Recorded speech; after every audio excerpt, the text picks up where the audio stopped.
Olá, muito boa tarde, na paz de nosso Senhor Jesus Cristo. São exatamente 15 horas e 20 minutos na cidade de Brasília. Eu me chamo Abimael de Oliveira e nós vamos estudar um assunto hoje nessa lição desse trimestre, a quarta lição, que diz: quando a criatura vale mais que o Criador. Mas aqui eu acrescento: quando a criatura quer valer mais do que o Criador, porque o Criador é soberano, Deus é acima de tudo e de todos, não tem ninguém que se iguale ao Criador, né? Então, a criatura quer valer mais, só que não vale. Vamos aqui para a leitura bíblica em classe, Romanos 1:18. Diz assim: porque do céu se manifesta a ira de Deus sobre toda impiedade e injustiça dos homens que detêm a verdade e a injustiça, porquanto que de Deus se pode conhecer, nele se manifestou, porque Deus lhe manifestou. Vocês vão entender aqui o assunto da lição, que é Romanos 1:18 e versículo 25, mas eu li só o versículo 18. E nós vamos aqui para o que interessa aqui sobre a introdução aqui dessa revista, que fala: a soberba e a insensatez do homem ímpio mantém afastado da verdade de Deus. Quer dizer, a soberba e a insensatez do homem ímpio o mantém afastado da verdade de Deus. Que a soberba, ela caminha junto com a insensatez, né? O que é insensatez? É falta de juízo, é falta de conhecimento, né? O soberbo, ele se acha o tal, que ele é o tal, que ele é dono disso, é dono daquilo, e termina não sendo dono de nada. Como nós vemos o exemplo de homens no passado que foram dominadores, como o rei Nabucodonosor, rei da Babilônia, Alexandre o Grande, Dário, rei da Pérsia. Todos se achavam tal, que eram os grandes, como se fossem deuses, não é? Mas na verdade não eram nada, porque acima de tudo só Deus. Agora nós vamos aqui para o primeiro ponto da lição, que é o desprezo à verdade, né? Esse tipo de homens, eles desprezam a verdade, né? Eles preferem a mentira. Toda pessoa que anda errado, que pratica a injustiça, eles desprezam a verdade, porque a injustiça e a mentira caminham lado a lado. Eles jamais vão falar a verdade, eles sempre vão mentir para o povo, sempre vão tentar enganar o povo, e conseguem enganar muita gente, né? Porque as pessoas também não procuram buscar conhecimento e terminam se enganando. Fala também aqui da impiedade e a injustiça. A impiedade e a injustiça também caminham lado a lado. O que é impiedade? Essa palavra tem sempre perdurado na mente das pessoas. O que é o ímpio, o homem ímpio? A impiedade, meus irmãos, é toda sorte de maldade que existe no mundo. Infelizmente, no meio dos evangélicos, os evangélicos têm a moda de dizer que quem não é evangélico é ímpio, né? Isso está errado, não é verdade. Existem muitas pessoas que não são evangélicos, mas que são pessoas boas, que praticam coisas boas. A impiedade vem de homens maus, homens corruptos, homens perversos, homens que matam, que roubam, que tentam destruir a vida do próximo. Esses que são os ímpios. A impiedade, obras de impiedade, obras ímpias. E vem juntamente com a injustiça, porque um homem ímpio ele não pode ser justo, porque ele é ímpio, ele é mau, ele é perverso, ele mata, ele rouba, ele assalta, ele mente, ele engana, ele faz tudo quanto não presta. E na hora que vai ser julgado por um juiz, ele nega tudo, ele diz que não fez aquilo. Por quê? Porque ele é ímpio. Vocês não estão entendendo? E ele é injusto. Mas existem pessoas que não têm conhecimento de Deus, que não são ímpios, né? Apenas está faltando conhecer a Deus para se converter a Deus. A questão da impiedade, o imperador Dom Pedro I deixou bem claro quando, na sua canção da independência, quando ele dizia: não tem mais ímpias falanges que apresentam a face hostil. Vossos peitos, vossos braços são muralhas do Brasil. O que eram as ímpias falanges que Dom Pedro I falava? Eram bandidos, mercenários que estavam tentando atacar o Brasil para destruir. Mas ele dizia para o povo brasileiro: não tem mais essas ímpias falanges. Nós não devemos temer, mas e a luta, né? Então é isso. E o do céu se manifesta a ira de Deus sobre esses homens ímpios, irmãos. E eles detêm a verdade e a mentira. Eles preferem a mentira do que a verdade. Eles nunca vão falar a verdade. Você não vai esperar a verdade de um homem ímpio. Não tem como. Mas como diz Malaquias 3:18, diz assim: então vereis outra vez a diferença entre o justo e o ímpio. Tem uma diferença entre o justo e o ímpio. O homem justo é o homem justo, o homem honesto, o homem direito. que é um cidadão de bem, né, que pratica a justiça. E o ímpio é aquele desonesto, bandido, caloteiro, tudo quanto não presta é o homem ímpio. É isso que é, se define a piedade. Aí depois o escritor Malaquias fala também entre o que serve a Deus e o que não serve. Então são 4 classes de pessoas que existem no mundo. O justo, o ímpio, o que serve a Deus e o que não serve. Os irmãos estão entendendo, irmão? A humanidade não regenerada. A palavra regenerado quer dizer mudado. Uma pessoa que é regenerada, ele é mudado. Quer dizer, a pessoa era um homem ímpio, mas ele deixou de ser ímpio para ser um homem justo. Ele foi regenerado. Um povo que é regenerado é um povo que deixou de ser ímpio para ser um povo bom. Mas infelizmente aqui, o escritor está dizendo que a humanidade não está regenerada. Continua má. E o apóstolo João se expressando, ele diz, porque o mundo jaz no maligno. Quem domina o mundo é o príncipe. O próprio Jesus, ele se referindo, quando ele falou que o Espírito da verdade ia descer, ia convencer o mundo do pecado, da justiça e do juízo. Ele diz do pecado porque não crê em mim, do mundo porque eu vou para o meu Pai, e do juízo porque já o príncipe deste mundo é julgado. Ou seja, o príncipe que governa esse mundo. Então, o governo do príncipe é um governo de impiedade, um governo de maldade. Vem aqui, irmãos, aqui fala de idolatria, culto à criatura. O que é idolatria? Então, nós vamos ter que falar sobre esse assunto. A idolatria é quando você deixa de adorar a Deus para adorar um ser humano, para adorar uma pessoa que foi santo, para adorar também a imagem de um santo. E, infelizmente, acontece, é o que vive o povo. Isso não é bom, não é? Porque adoração só pertence somente a Deus. Nós podemos admirar uma pessoa? Podemos. Podemos respeitar uma pessoa? Podemos. Podemos seguir seus exemplos? Podemos. Agora, adoração é somente a Deus. Existe uma diferença entre adorar e respeitar. Nós, os crentes mesmos, os evangélicos, nós respeitamos os santos. Nós temos respeito por eles, pelo que eles foram. Foram homens bons, mulheres boas, que fizeram a vontade de Deus. Agora nós não podemos adorar eles. A diferença está aí. Nós adoramos somente a Deus.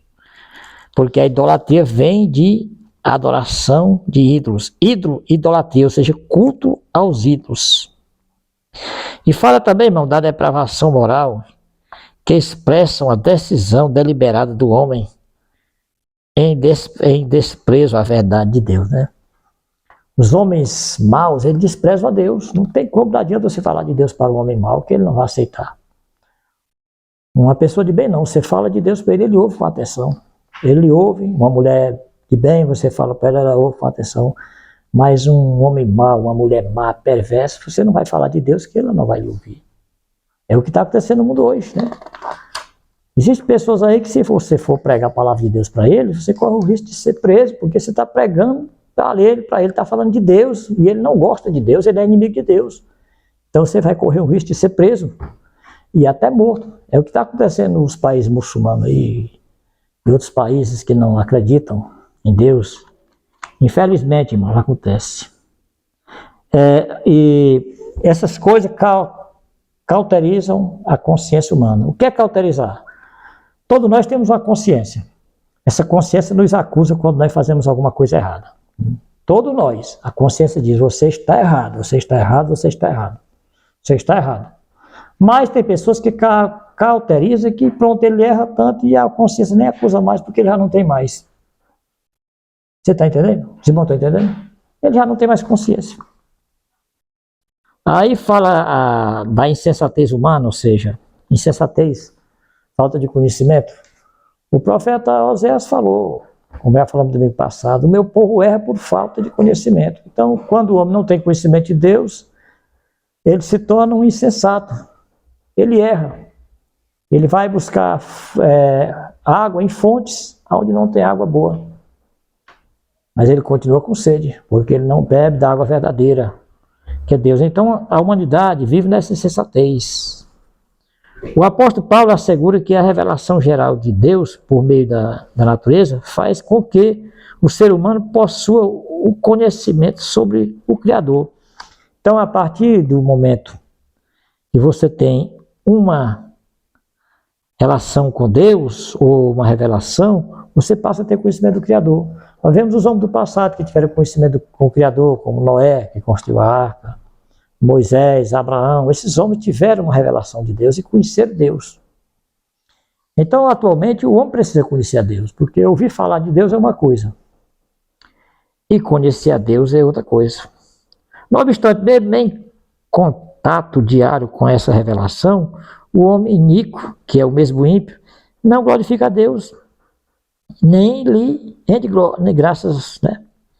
Nós vemos a história de Herodes Agripa I, né? Que ele foi fazer um discurso com suas vestes reais, e o povo começaram a dizer, voz de Deus e não de homem. E a Bíblia diz que ele se orgulhou, querendo ser Deus. O que aconteceu? Ele morreu comido de bicho, na mesma hora expirou. O anjo de Deus o feriu e ele morreu comido de bicho na presença do povo. Porque ele estava querendo ser Deus, receber a glória que pertence a Deus, ele estava querendo receber para ele. E aí nós vemos também aqui, irmãos, a questão do culto à criatura. Ao rejeitar Deus e suas leis, os filhos da ira são deixados à mercê e os seus desejos pecaminosos, dentre eles a impureza sexual, degradação do próprio corpo. Aqui o texto bíblico ratifica a anunciada ira de Deus sobre a impiedade e a injustiça dos homens. Se nós vemos, voltarmos à história, nós lermos, porque é muito bom a gente conhecer a história, né? Nós vemos como eram as cidades de Sodoma e Gomorra, né? Como vivia aquele povo, que Deus teve que destruir aquela cidade com fogo, só tirou de lá o justo Ló. Nós vemos também a história de Pompeia e Herculano, duas cidades romanas, que no ano de 79 foi soterrada em um vulcão, porque lá também estava da mesma forma. Deus salvou só os cristãos, mas os pagãos tiveram que perecer naquele vulcão. Por quê? Eram ímpios, não glorificavam a Deus. E o pior, o imperador queria ser Deus, se apresentava como Deus, que o povo, o imperador romano, queria ser adorado por Deus. Um dos piores foi Domitiano. Domitiano decretou que quem não adorasse ele sofreria as penas cabais de ser queimado vivo, ser jogado para os leões.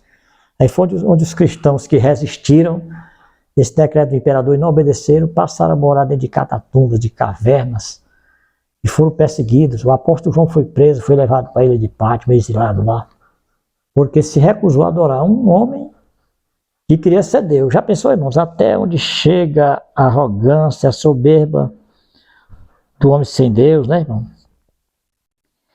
E assim, sua natureza cauda, troca a verdade pelo engano, prefere honrar e servir a criatura em lugar do seu Criador. Quer dizer, eles preferem mais adorar uma criatura do que o próprio Criador, que é Deus, que Deus é que merece toda a nossa adoração, né? O Brasil é um país cristão, né, onde muitas pessoas, a maioria, tem conhecimento de Deus, sabe que Deus existe. Mas o Brasil precisa melhorar no sentido de conhecer a Deus. O Brasil precisa melhorar mais. O Brasil precisa conhecer mais a Deus, né? Que é a forma do Brasil melhorar tanto no sentido político, como em todas as áreas econômicas, é o povo se aproximar mais de Deus, o povo procurar conhecer a Deus. Na história de Judá, o rei Senaqueribe invadiu Judá com um exército de 185 mil homens.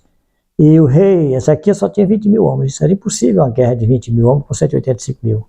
Mas aí o que foi que Ezequias fez? Ezequias foi procurar a Deus, o profeta Isaías, e consultou. Então, Deus falou para Ezequias que aquela guerra era dele. Aí Ezequias chamou o povo e disse, não tem mais o rei Senaqueribe com toda essa multidão que está aí. Com ele está o braço da carne.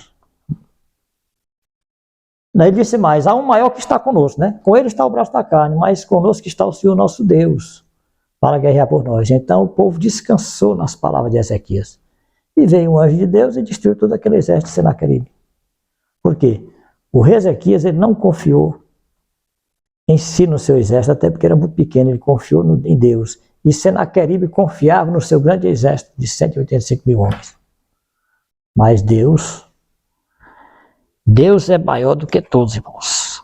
Então, assim, na religião, os seres criados passam a ser cultuados nas ciências, matéria e colocados acima de Deus na sociedade. E isso é um perigo, irmão. Quando acontece isso, quando se coloca alguém acima de Deus. É onde está o perigo, onde vem as destruição, muitas vezes aquele país entra em crise financeira e acaba o país. Ninguém sabe por quê, o povo morre de fome. Por quê? Porque estão deixando de colocar Deus no lugar onde ele deve. Fala aqui o segundo ponto, a revolução do pensamento humano, né? A revolução do pensamento humano, ou seja, quer dizer que a revolução, quer dizer, o pensamento do homem está cada vez mais aumentando. O Renascimento. A Renascença é um movimento intelectual que surgiu na Europa Ocidental entre os séculos XV e XVI. Característica desse movimento foi o seu profundo racionalismo, ou seja, tudo devia ter uma explicação racional, ou seja, tudo na vida deveria ter uma explicação racional. Qualquer problema deveria ser resolvido racionalmente, e não por Deus, porque Deus não existe. Isso no pensamento do renascentismo. Eles falavam isso, né? Os renascentistas recusam-se a acreditar em qualquer coisa que não pudesse ser comprovado racionalmente. Durante esse período, que coincide com o início da Idade Moderna, que os historiadores marcam a partir da tomada dos otomanos pelos turcos, a Revolução Francesa, visão teocêntrica, em que Deus era a medida de todas as coisas, foi mudada. Aí teve a Revolução Francesa, teve um período muito difícil também na França, em que um cidadão chamado Maximilien Robespierre se revoltou contra o rei da França, Luís XVI, que era um cristão, um seguidor de Deus, um evangélico. Então ele jogou o povo contra o rei foi preso, guilhotinado, e ele se tornou ditador da França. E foi um problema este homem na França, torturando, matando o povo, se achando que ele era Deus. Robespierre se achava Deus, eu é que mando aqui, eu sou o tal, né? Tudo isso, irmão, surgiu, e tudo isso é quando o homem quer ser mais do que Deus. Aqui, se nós fosse lermos a revista toda, aqui o tempo seria curto. Nós não temos aqui aquele tempo para estar lendo tudo, não. Nós lemos aqui e procurando resumir e explicar para o povo que existem pessoas que querem ser mais do que Deus. Infelizmente existe até nos dias de hoje, não é só no passado, sempre existiu e sempre existirá.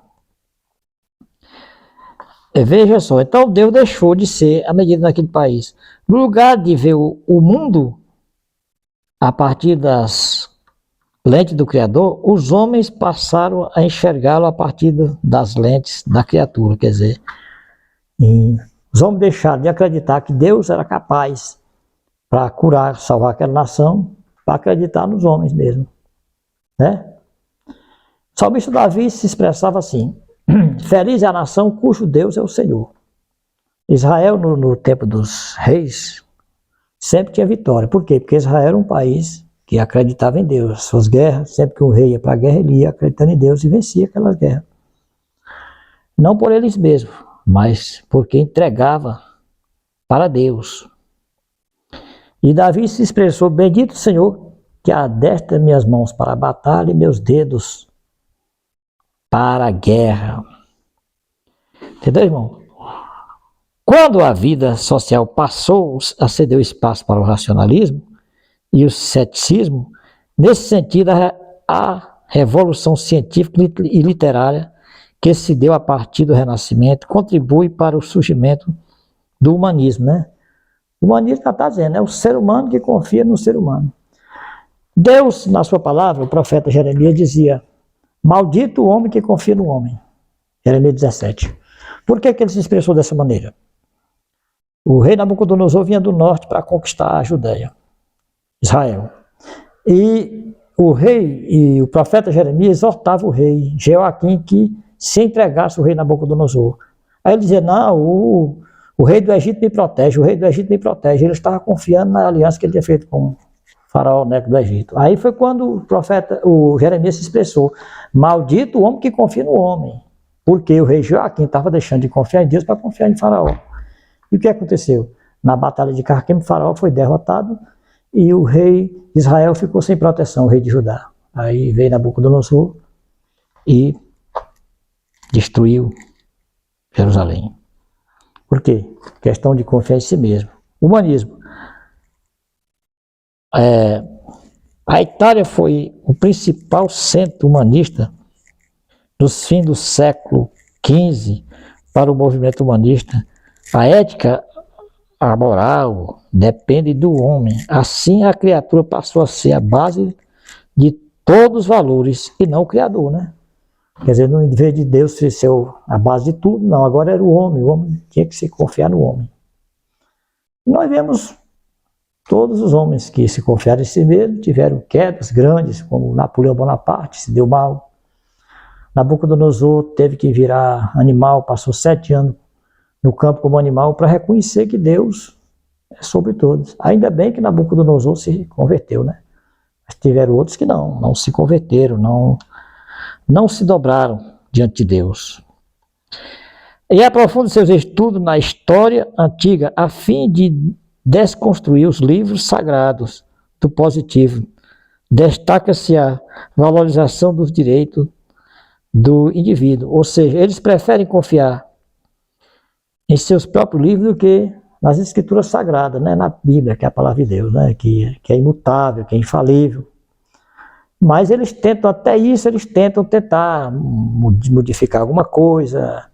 Mas a gente sabe que a Bíblia sofreu muitas traduções, sempre eu falo para as pessoas, né, no grupo que eu pertenço, que tentaram mexer na Bíblia. Os tradutores tentaram mexer, né? Mudar até tirar muita coisa. Tanto que o próprio Jesus advertiu, ai daquele que acrescentar alguma coisa deste livro, vou tirar alguma coisa.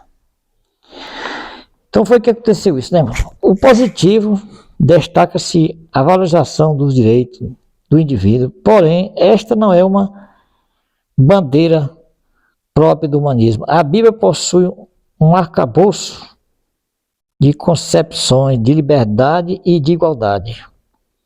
O que se entende, muitos direitos que aparecem nos tempos modernos, destaca-se ainda que a Escritura ensina a igualdade entre raça, classe social e de gênero, né? No caso aqui, esse pensamento aqui não é um pensamento bíblico, é o que eles pensam, né? É o que eles pensam, os humanistas, quando eles lêem a Bíblia, que a Bíblia é um livro que ensina a igualdade sobre tudo, sobre gêneros. Eu pergunto, quando Deus fez o homem, que ele fez a mulher, Deus falou que o homem ia dominar a mulher. E ele te dominará. O teu desejo será sobre o teu marido e ele te dominará. Mas nós vemos hoje a situação toda invertida no mundo. Infelizmente, está acontecendo isso. O homem perdeu o seu direito de domínio no lar. Não se vê mais aquele homem que dominava. Quando eu falo dominar, irmão, não é dominar, escravizar a mulher, não. Não é isso que eu estou falando, nem Deus fala. Deus falava que o homem ia ser o chefe do lar. E a mulher, a sua auxiliar. Está na Bíblia, no livro de Gênesis. Está no livro de Gênesis, porque primeiro Deus fez o homem. Depois, Deus fez a mulher da sua costela. Então, Deus, ele fez tudo direito, tudo bonito. O homem é que tenta desmanchar o que Deus faz, desvalorizar e tudo. E diz, não, mas tudo é igual, nós somos tudo igual, tudo é a mesma coisa, sendo que não é. O iluminismo e pós-modernismo. O iluminismo surgiu na Europa entre os séculos 17 e 18. Seus adeptos rejeitam a tradição, buscavam resposta na razão, entendiam que o homem era o senhor do seu próprio destino e que a igreja era uma instituição dispensável, né? que o homem que manda no seu destino, que o homem que faz o que faz. Nós vemos no budismo, né? O budismo foi criado lá na Índia por Siddhartha Gautama, 500 anos antes de Cristo, e no budismo ensina que o homem é senhor de si mesmo, que o homem não precisa de ninguém, não precisa de Deus, não, ele mesmo é senhor de si, da sua razão. É isso que ensina no budismo. Infelizmente existe. Mas a igreja de Jesus Cristo está na terra para pregar a verdade. Quando Jesus falou, eu te digo que tu és Pedro, sobre essa pedra edificarei a minha igreja, e as portas do inferno não prevalecerão contra ela. Ou seja, sempre houve, está havendo e sempre haverá portas do inferno abertas contra a igreja de Cristo para tentar derrubar a igreja de Cristo. Mas, irmãos, a igreja de Cristo, ela é o quê? Ela é representante de Deus na terra. Nós vemos aqui o terceiro ponto e o último.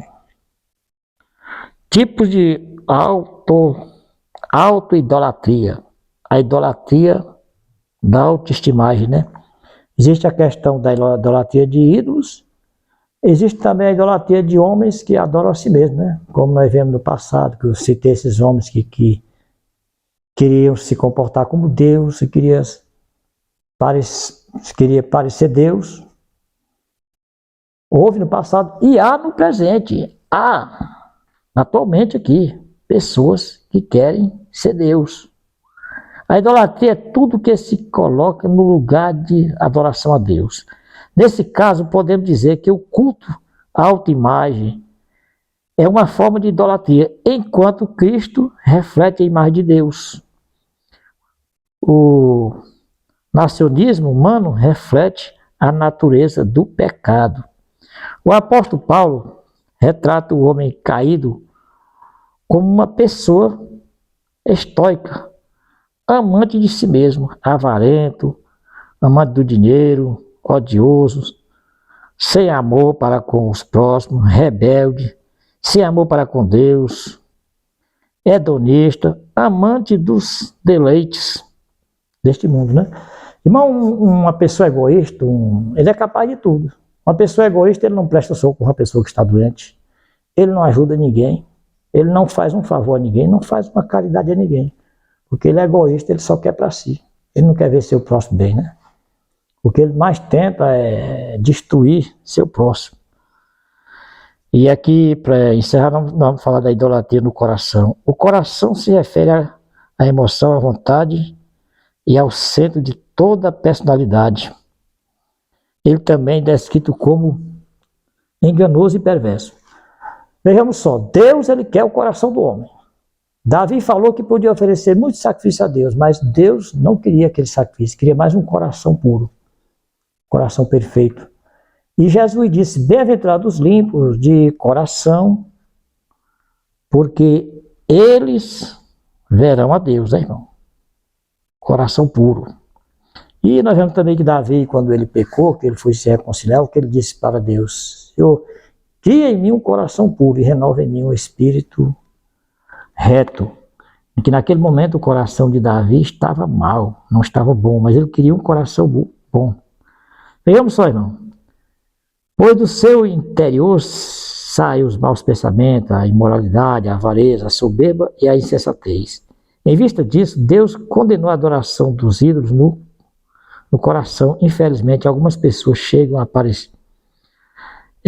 aparentar que adoram a Deus, mas na verdade servem aos ídolos em seus corações. O profeta Samuel, quando foi repreender o rei Saul, ele se expressou para Saul, olha Saul, será que Deus tem tanto prazer em sacrifício como se obedecer a sua palavra? Aí ele falou, porque a rebelião é como um pecado de feitiçaria. Todo rebelde é feiticeiro. Por quê? Quem foi o primeiro rebelde? Foi Satanás, quando ele foi expulso do céu. Então, todo rebelde, ele é feiticeiro. E o rei Saul caiu nesse pecado da rebeldia. O rei Saul se rebelou contra Deus, não queria mais obedecer às ordens de Deus, queria viver por conta, irmão, né? E agora nós vamos aqui para esse ponto 3, que é a idolatria sexual. A A falha no controle dos impulsos sexuais está associada à sexualidade, imoralidade, libertinagem.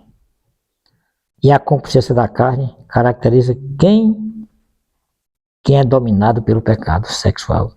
Porque, na verdade, o sexo foi Deus que colocou, né? O sexo entre homem e uma mulher, claro, é uma coisa normal, até para a procriação. Mas o que nós vemos hoje é diferente, que a questão do exagero, como se pratica o sexo exagerado de uma forma muito errada, né?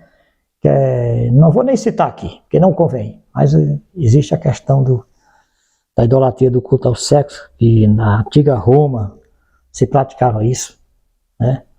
E até hoje continua, né? Porque tudo isso é quando o homem quer colocar a criatura no lugar de Deus. E no próximo domingo estaremos estudando outro assunto.